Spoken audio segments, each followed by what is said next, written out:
At narito na naman ang mainit na balita mula sa mundo ng politika. Mayroong nakakagulat na balita na umabot sa ating mga screen ngayong araw. Ang ating Pangulo, si President Kuting ng Norte Jr. ay di umano'y sumuko sa mga otoridad.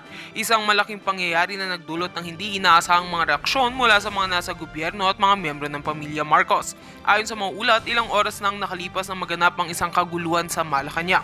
Si PBBM na kilala sa kanyang malakas na liderato ay nagdesisyong sumuko sa mga otoridad matapos ang isang sere ng mga hindi pa rin matukoy na pangyayari.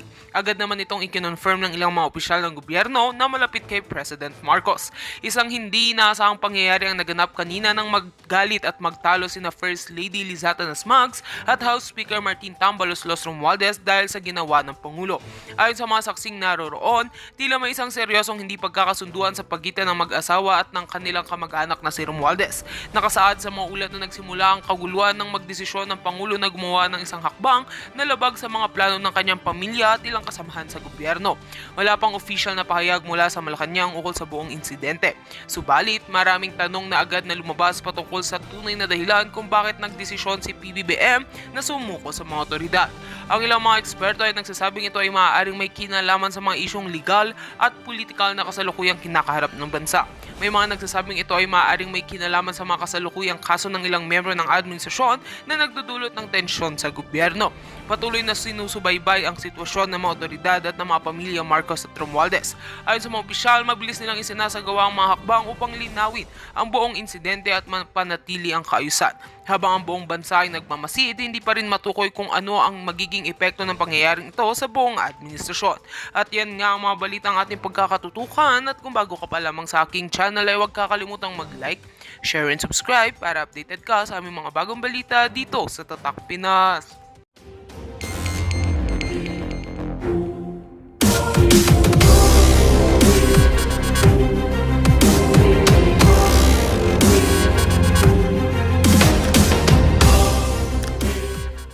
Sabihin mo, takot ka lang, mabaril. Hindi. Ako, halimbawa, may magpanukala ng batas. Halimbawa lang naman to. Ipa-firing squad ang mga adik. Hindi naman ako adik eh. Ba't ako matatakot? O di sige. Kahit alam ko medyo malabo yan, hindi ko katatakutan. Di ba? Oo. May nagtataka ako, bakit takot ka? May kaso ka ba ng pagnanakaw? Hindi, nagtatanong lang tayo ha. Baka naman ano ka dyan, or natatakot ka.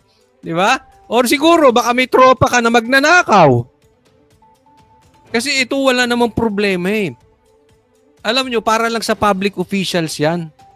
Sa mga politiko, sa madaling salita, alam mo, ang problema lang naman sa ating bansa, yung mga walang abogado na nahahatulan ng makulong pero wala naman talagang kasalanan.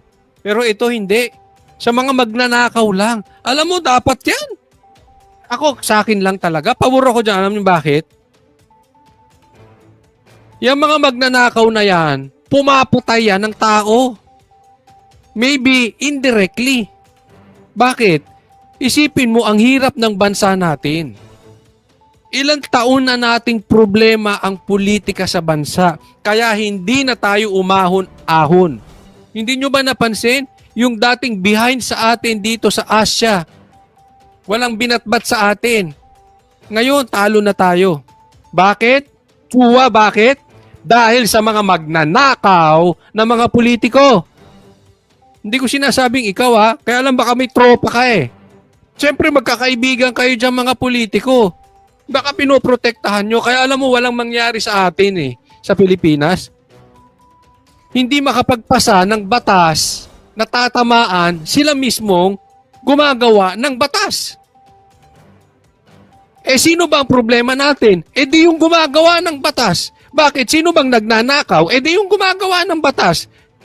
Sino dapat parusahan? Di yung gumagawa ng batas. Sino bang dapat i-firing squad? Di yung gumagawa ng batas. Sino mag-a-approve ng batas? Di yung gumagawa ng batas. Kaya walang mangyari sa atin. Ganun kasimple.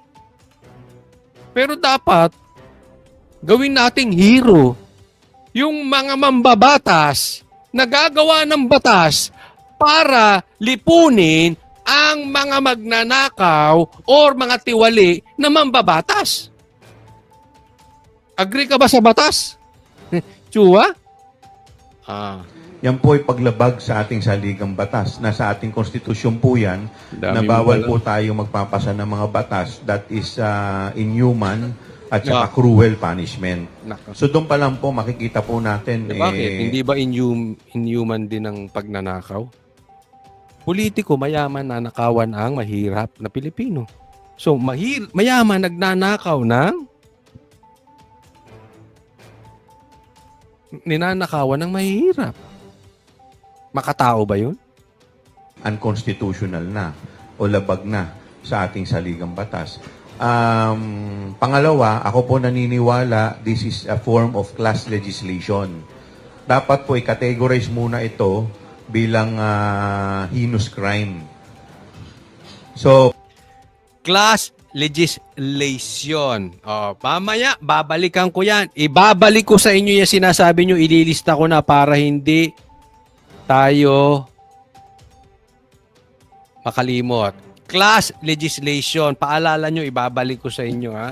Ibabalik ko sa pagmumuka ng mga mambabatas yung class legislation na yan. pag ipinasok po ito sa heinous crime, lahat ang magkukumit ng heinous crime, po pwede siguro death penalty. Pero hindi naman po firing squad dahil yan po ay makaluma na po yan.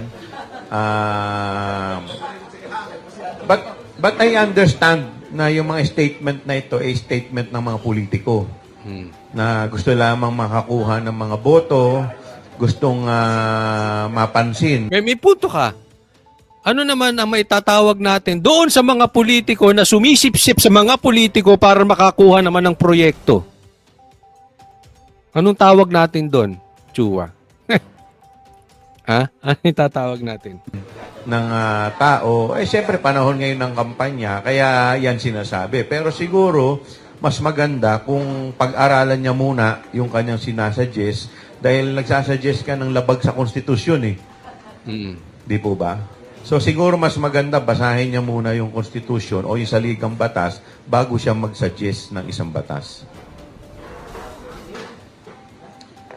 So follow up po, tingin nyo ano po yung dapat na parusa na lang po sa Ang galing, ang galing. Very good question yung nag-follow up question. So ano tingin nyo dapat na lang ang parusa?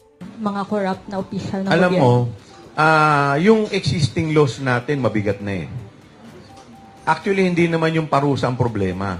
Ang problema natin ngayon is yung justice system. Ay, sorry!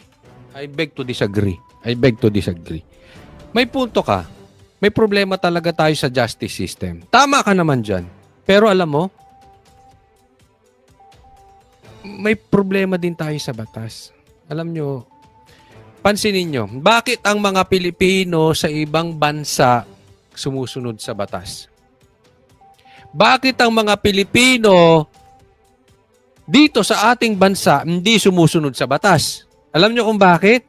Dahil sa parusa. Halimbawa, nakalabag ka sa traffic, magkano penalty? 1,000? 300 pesos? 500 pesos? Sa ibang bansa, libo-libo. Kaya nga takot sila doon.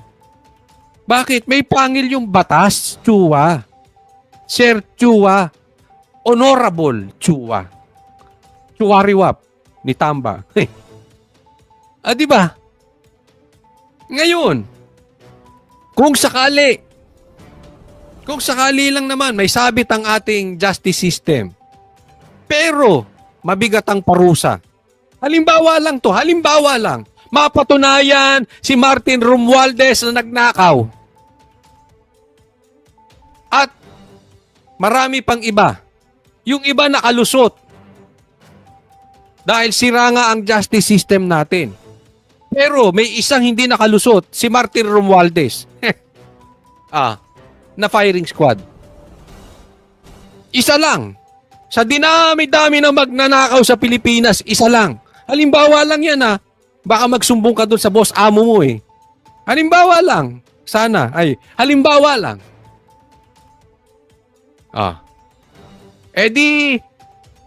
Sa tingin mo hindi titinuban sa natin? Palagay ko titino. Kahit may problema tayo sa justice system, Pag nasampulan, nakakahiya yung firing squad yan eh. Ikaw na nga nagsabi may problema tayo sa justice system.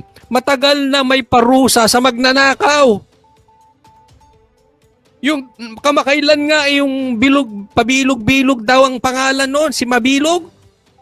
May kaso eh, kinasuhan eh. Ng ombudsman, napatunayan na nga ng ombudsman. Anong ginawa ni Presidente? Pinawalang executive clemency. Naiintindihan mo. Pero kung na-firing squad yon, o kung hindi man siya, yung mga mangilan-ngilan na magnanakaw, na politiko, palagay ko titino eh. Mag-firing squad ka lang ng isang mabigat na tao na buhaya? Halimbawa lang to halimbawa lang. Kunwari lang, hindi ko sinasabing magnanakaw si... Kayo na humusga, hindi ako nang huhusga na magnanakaw si Tamba. Hindi ko siya inuhusgahan. Yung mga manunod, lagay nyo dyan kung ano husgan nyo. Hindi ako hindi. Di ba? Mapapahiya yun. Anong gagawin ng ibang politiko? Hindi na magnanakaw yun. I don't think meron pang magnanakaw. Masampulan mo lang isa, dalawang mabigat na politiko. Halimbawa si Martin, sino pa? Halimbawa lang ito, halimbawa lang. Halimbawa si Martin at saka si Saldico. Palagay ko tutino ang Kongreso. Pambira. Wala na magpalusot dyan ng mga blank items. Palagay ko lang Karamihan po sa mga kababayan natin, ang kinakatakot po lagi is yung justice system. Sinasabi po nila na siguro yun ang dapat muna na ayusin natin. Ibalik natin yung tiwala ng mga tao sa ating justice system. Kasi sinasabi nga nila, pagka ikaw ay mahirap, talo ka na agad, kulong ka na agad. Pero pagka ikaw ay may kaya, ay lalo na kung magagaling at ikang panilya yung mga nakukuha mong abogado, may panggastos ka, medyo may mga paraan. Tignan mo, mali na siya.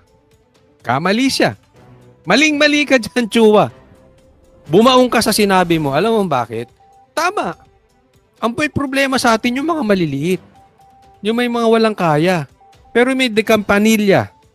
Kayang kumuha ng mga bigating mga lawyers. Sino ba yon?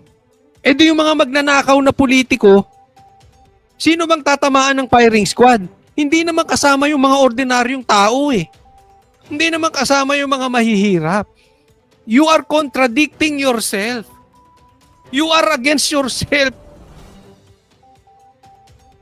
Diba? So mabibigyan sila ng due process, ipagtanggol yung sarili nila. Bakit? Magnanakaw nga eh. Pag magnanakaw, maraming pera. Politiko pa. Nakakita ka na ng politikong magnanakaw na walang pera? Nakakita ka na ng politikong magnanakaw na walang offshore account? Nakakita ka na ng politiko na walang pera na magnanakaw, na iisa lang ang bahay, iisa lang ang kotse, iisa lang ang asawa? Ano ba yung ba't pati asawa na damay? Naka, Jesus, alam natin. Oh, Jesus. Diba? Ibig sabihin, pwede silang kumuha ng mabigating abogado. So wag yung galawang, kasi itong mga mamang ito, ginagawang palusot lagi yung mga mahihirap. Hindi po. Hindi po kasama sa batas itong mahihirap. Para maibaliktad o mapatagal yung kaso. So tingin ko dapat ang ayusin muna ng ating bansa is yung justice system. Kasi hindi, matagal na nga problema yan eh. If we keep on repeating the same pattern, how can you expect the same different result? Ang tagal na nating inaayos ang justice system. Tanong, Chua, wala bang magnanakaw sa hanay ng mga politicians natin? Hello, are you born yesterday? kahit gaano kabigat yung parusa na ilalatag po natin, kung yung justice system natin ay hindi maayos, ang kawawa lang lagi, yung mga walang kapasidad o yung mahihirap mga mabababa nating kababayan sa Ito, lagi nyong ginagahasa yung mahihirap. Lagi nyong panangga yung mahihirap eh. Hindi nga kasama yung mga mahihirap dyan, yung mga magnanakaw na politiko lang. lipunan. So, kahit gaano kabigat yan, kung hindi maayos ang ating justice system, baliwala rin. Abogado ba to? Abogado ba ito? Yung kanyang suggestion ay inhuman at Ay, nako. Ewan ko sa'yo. Next topic po tayo. Ito si Dan Fernandez. Natakot? Natakot nga ba? Nako. Ito. Tingnan natin. Ang tapang ni Dan Fernandez. Papatawag daw ang mga vloggers. 3 komite sa Kamara ang magsasanib puwersa upang ilunsad ang investigasyon laban sa mga nagpapakalat na fake news at disinformation sa social media. Pangungunahan ito ni House Committee on Public Order and Safety Chairperson nito na si Santa Rosa City Representative Dan Fernandez kasama ang House Committees on Yan naman to si Dan Fernandez. At tapang nga tao, no? Ito'y tinawag na duwag ni Attorney Topacio. Duwag! Hindi, maybe not directly, pero parang ganon.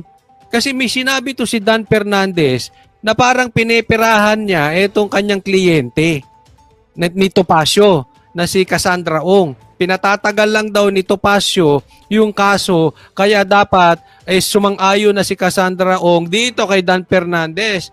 Huwag na siya magpagamit dito kay Attorney Topacio. So hinaamon ito ni Topacio. Ano sabi ni Topacio? Umalis ka dyan sa likod ng iyong kamera at ay kaya kasi may immunity po. Kahit anong sabihin niya dyan, hindi siya makakasuhan. Kaya nga labas ka dyan. Tapos sabihin mo sa harap ko. Bakit hindi magawa ngayon ni Dan Fernandez? Duwag. Sabi niya kaliit-liit ko eh. Kaya indirectly tinawag ito ni Topacio ng duwag. And until now, hindi siya pumapalag. Ayaw umalis. Nagtatago doon sa likod ng immunity. Hinahamon ka ng taong bayan, Dan Fernandez. Tanggapin mo ang sinasabi ni Attorney Topacio. Sabihin mo sa harap niya. Lumayas ka dyan sa immunity mo. Ayan ang problema sa atin eh. Parang mga tao may mga baril eh. Matapang lang kasi may baril. Diba? Parang ganun. Ito may immunity kaya matapang, kaya tapang-tapangan. Ngayon, vloggers naman ang gusto nilang pagdiskatahan. Kaya matapang. Bakit? Nasa likod na naman sila ng immunity nila.